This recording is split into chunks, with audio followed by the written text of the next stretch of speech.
Good morning po mga kabayan. Ayan na po yung revetment wall. Bagong baon po yan. Ayan po. Sa baba natin mismo. So, dito sa portion na ito, posibleng may baon na rin po itong revetment wall. Natabunan lamang ng mga lupa, no? So, ayan po, nakasakay dyan sa nakapatong dyan sa Parambanga mga kabayan. Yan po yung nag-deliver ng mga mismong bakal na pambaon. Ayan. Yung revetment wall nila mga kabayan sa likod, ayan po yung likod bali. May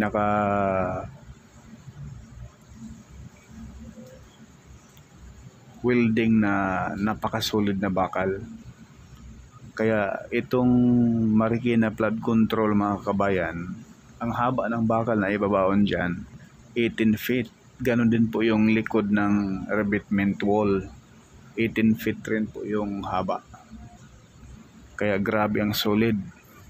Kadalasan sa Pilipino kontraktor, yung harap laang puro bakal pahaba, di po ba? Yung revetment wall. Dito iba. Sa likod mayroon din pong bakal nakadikit doon mismo sa revetment wall. Kaya napakasulit po mga kabayan yung gawa nitong Japan. Toyo Shimizu Joint Venture, no? Ayan po yung baba natin, no? Kita nyo yan? Yan po yung bakal na nakabaon, no? Yan sa baba natin. Yan, di ba? Sa likod ng revetment wall, ayan po yung revetment wall sa bandang kaliwa. Ang sa likod, kita nyo naman tad-tad sa bakal. Ang lalaki niyan, mga kabayan, grabe, ang kakapal. At 18 feet ang lalim niyan, na baon sa ilalim. At pagkatapos niyan, ganyan na po yan, oh.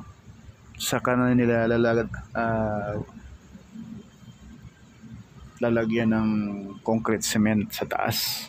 Pero may mga rebars pa yan bago buhusan ng solid na semento. Napakasolid ang gawa. Kaya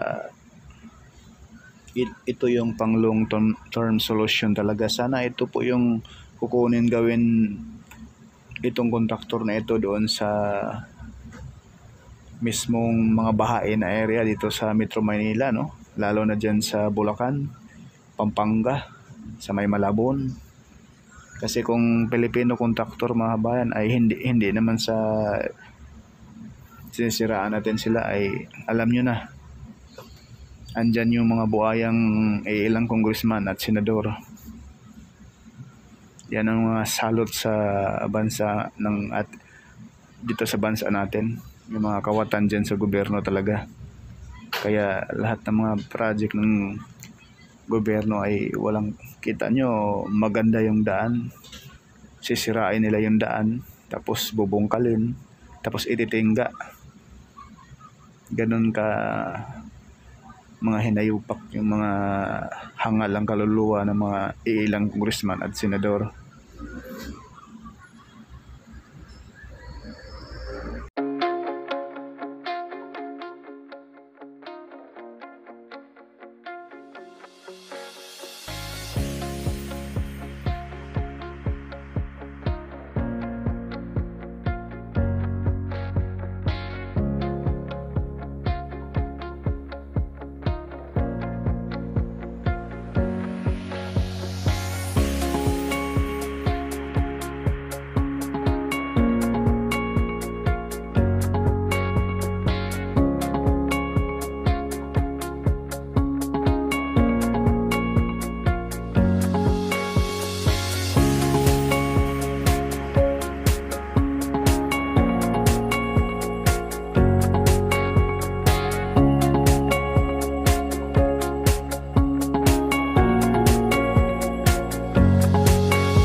Kita nyo naman mga kabayan yung revetment wall na yan. Napakasolid. At sa likod niyan, may mga bakal pa yan na naka-welding dyan na kasing lapad at napakakapal din po. At ang haba, 18 feet rin po ang binabaon sa ilalim. Kita nyo naman, ganyan kasulid, no? At sa pinakataas, ganyan na po yung forma sa kabilang side, no? Yung pinakita agad natin sa ating drone shot kaganina. Doon sa kabilang side. Yan.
Pakita ko lang sa inyo mga kabayan yung mismong rebars bago siya buhusan ng